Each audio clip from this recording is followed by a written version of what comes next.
Very cool. So, you have, to kind of let the listeners know a little bit about your real estate experience. You've flipped houses, you have rental properties, you've done landlording, you're a hard money lender, you're a real estate attorney. Yep. But something that I'm excited about that's newer that you and I have a side partnering thing is you've now started an education program as a coach, hypothetically, of people that need to know the legal aspects of real estate investing. Can you tell us a little bit about REIU? Yeah, it's REI Mastery U, okay. The letter U.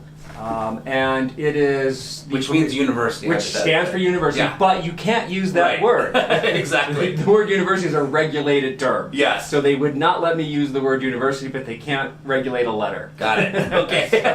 But I think it's truly the nation's premier online real estate investing educational program. I do too.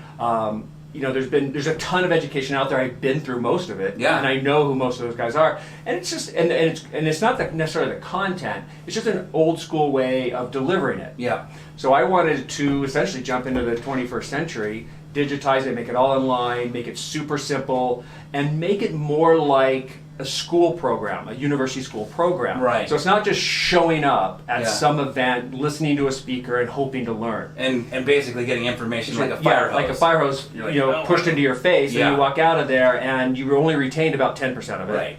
And you're probably not going to implement any of it. Exactly. So our programs, they start very simple with the basics, and there's an intermediate program and a mastery program. So kind of like getting your associate's and bachelor's and a master's degree. Yeah. And there are video education, there are textbooks, there are exams. They're easy and the answers are there. Yeah. And explain why answers are wrong. And so it's actually a way to learn real estate as opposed to just being inundated with information that's not going to stick around. And because it's online, you can always go back to it. Right.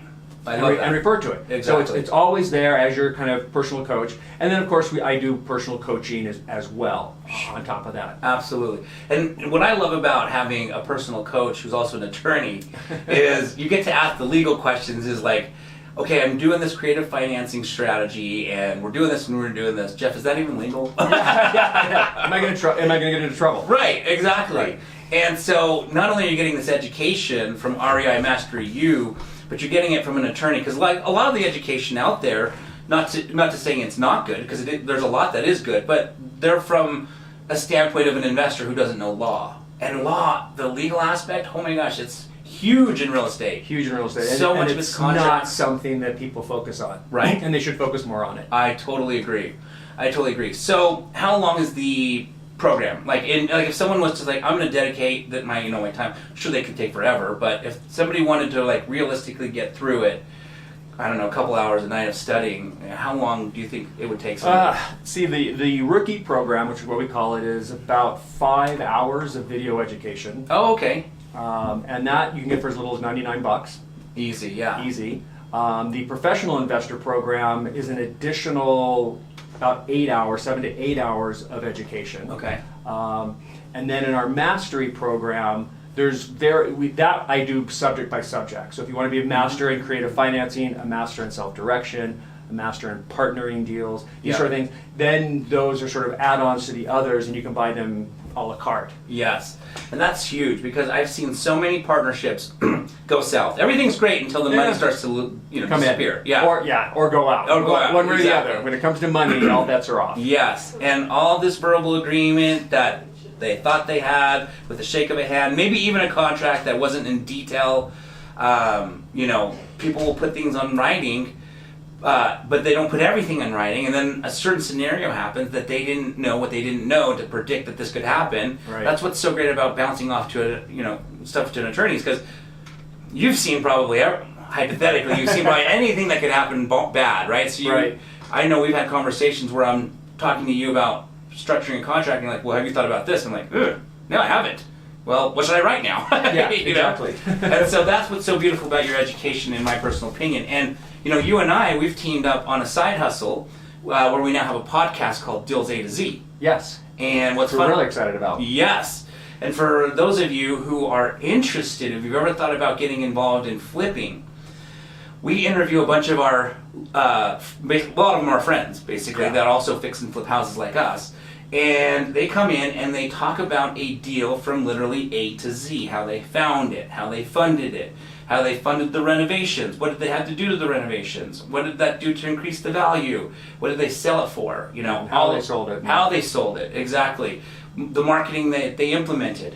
And so if you've ever thought about like what goes into a deal, this is going to be in my personal opinion, a really cool podcast. It's going to be a great podcast. It's going to be a great podcast, which a lot of, you know, when you hear these people on, let's say hypothetically, there's a lot of information on YouTube. You can go on YouTube and know how to flip a house.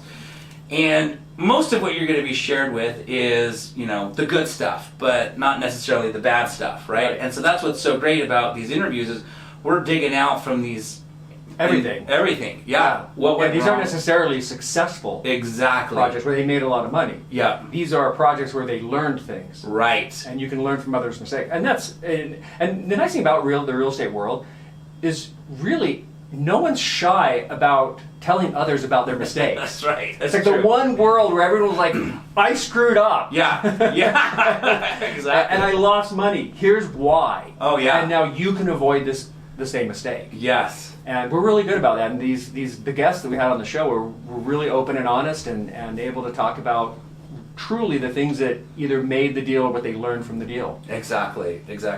Yeah, and you know, for me, obviously, the houses I lost money on were the ones that I learned the most. Absolutely. Yeah. Yeah, those are lessons I'll Yeah, I have clients all the time. forget. Yeah, we lost $5,000. I'm like, yeah, but what did you learn? He's like, I'm like, that's the best $5,000 you ever spent. Yeah, exactly. I had a mentor that says, he was an educator. He says, no matter how good of an educator I am, there's no better teacher than experience. Yeah, absolutely. Which is what investors really need to do. Yeah. You know, it's at the very beginning of the show, we said so many set the goals, and a year and a half later, they still haven't even done a flip project yet. Yep. Right? Yep.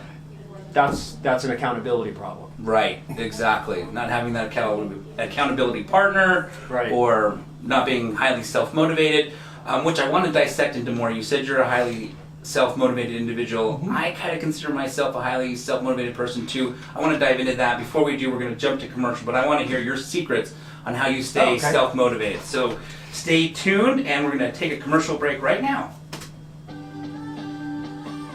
Hi, I'm Yoshi Shiraki, the author of the book, My Body's Just For Me, the book written for children to educate children on the prevention of child abuse. With the assistance of multiple best-selling author Richard Paul Evans, we were able to publish this book as a tool to help break the ice in an easy and innocent way to help children understand and learn how to speak up and communicate. I've been invited numerous times on the Good Things You Taught to discuss the importance of good communication with your child in regards to abuse, and also to discuss how the book, My Body's Just For Me, is a great tool for every parent when having that tricky conversation with their children. For more information on the book, My Body's Just For Me, please visit www.protectourangels.com today. And remember, the more we focus on prevention, the less we'll have to focus on rehabilitation.